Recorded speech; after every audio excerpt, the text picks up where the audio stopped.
Love Island Australia is here. I have never watched Love Island Australia. The only Love Island I have watched is English Love Island. I have tried to watch the American one a few years ago and I was very bored. Australia is here and we're gonna watch it and see how it's going. We really got off to a jump start, and the more I watch shows outside of the UK, I realise the UK versions are never the best ones. This one is so good so far and we've only gotten 4 episodes. Before coupling up, the girls got to try before they bought. So they all got to kiss 2 guys that they liked, and Zayn literally got chose by all 5 girls. Our starting off couples are Zayn and Mimi. Zayn reminds me of the evolution of Escanor from Seven Deadly Sins. If you watch that anime, you'll know what I'm talking about. And Kane is literally the daytime version of Escanor, so I think that is absolutely hilarious. They're like the big and small of each other. I absolutely love Mimi's vibe. She seems just so naturally beautiful. There's something about her energy, just even through the screen, I love about her. She's definitely my favourite so far. Then we've got Nico and Hannah. So Nico wasn't really any of the girls' favourites. The girls seem to not be into big muscles. Like, are Australian girls not into muscles? Is that a thing? I thought Bondi men, beach men, Chris Hemsworth, I thought that was their thing. These girls don't seem to be into the muscles. Hannah is so bubbly and quirky. I think she'll definitely be a fan favourite, but I also think that she's going to run through the guys and potentially getting her heart broken. Kane and Xanthi are next, and Xanthi really reminds me of Jess, but I hope that she doesn't get hurt as much as Jess did. Jess had an absolute journey in there, and I know I said I watched it before, but I watched clips of Love Island Australia when Jess was in it. She had such an outgoing personality, but also like a little bit ditzy, and that's the vibe I get from Xanthi, so I hope she doesn't get as hurt as Jess did. The next couple is Em and Indigo. She told Indigo that she was a vegan and it was an automatic friend zone. He was like, I cannot take you back to my family, which is valid. Is valid. I think I would be the same. Dylan and Elisha is the next couple, and it's good to see an Irish guy in the villa because we obviously don't have an Ireland Love Island because the country's too small to have any reality TV show, to be honest. He's in the villa this year. I thought it was so funny to see Elisha questioning how Irish he was because he couldn't speak Oscuelga. As another Irish person, we don't speak Irish. You could probably, like she said, only ask, can you go to the bathroom? And before anybody comes from me, yes, some people speak it, but you're never going to go into the shop and have a conversation in Irish. It's just not reality. So it's funny to see somebody that's not Irish question an Irish person on speaking Irish. I actually don't like Elisha. I'm getting really weird, sneaky vibes from her. That's probably a biased opinion at this point because I don't like her after watching this week. But maybe my opinion will change on her as we go, but I'm getting sneaky vibes from her. So Taylor entered the villa on night 1 and he has eyes on Elisha, Hannah and Em. Now, Nico started acting like him and Hannah were married off on the first freaking day because Hannah had interest in Taylor. And honestly, as the week goes on, Hannah should have stuck with Taylor because Taylor may look like he's going to be an F-boy, but he actually seems like he's a pretty decent guy. So Taylor actually wanted to pick Em, but he wasn't sure that she actually liked him. And I think that the kid topic might have thrown him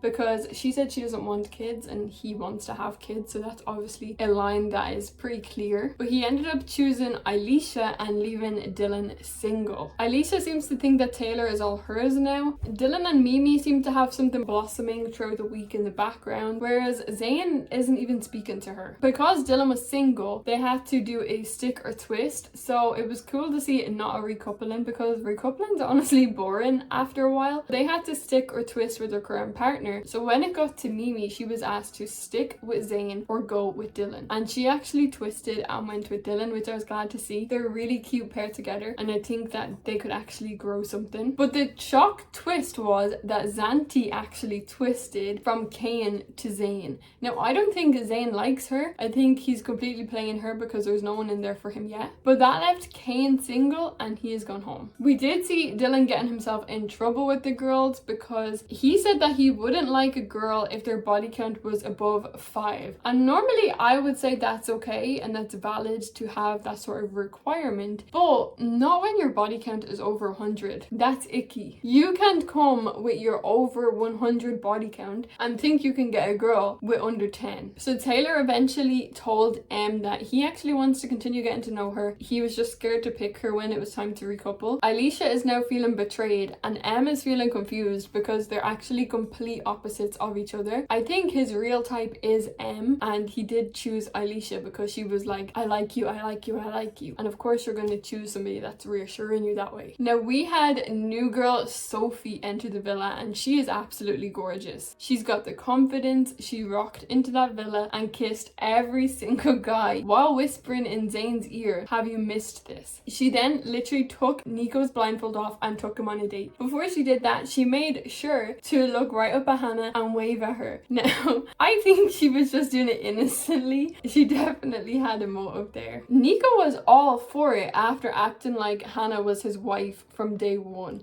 So it just shows you that double standards. None of the girls wanted to get to know Nico. Hannah showed him some attention. As soon as a girl comes in and says, actually, I pick you firsthand, he's like, yeah, who's Hannah again? Which is why I'm saying she should have stuck with Taylor. When they got back from the date, he didn't even speak to her. He was proper gassed from his date with Sophie. From what I can tell, Sophie didn't know that Zayn was going to be in there, that was just a surprise. She's not actually gone in there to get back with her ex. We see previous exes going in.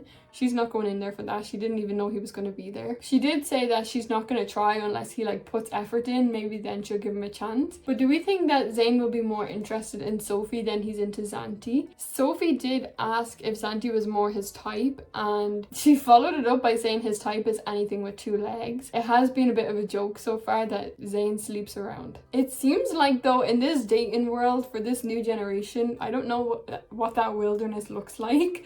I've not been there in a long time, but it seems like everybody just sleeps around and has high body counts. What is going on with the generation? But next week we seeing that Sophie is going to be taking 3 guys on a date, and honestly I think Hannah is going to flip shit because I can see this Nico guy actually trying it on with Sophie and dumping Hannah in the background, which would be so stupid because Hannah is also a beautiful girl. Let me know what you think is going to happen next week. I'm hoping that Mimi and Dylan can solve stuff because right now they're arguing, but I think you can see she's got a soft spot and she's going to get over it. Who is your favorite contestant of this season so far? Mine definitely has to be Mimi, and I like Em as well. They seem to have like a little girl duo going on. Let's talk in the comments and I'll see you guys next week.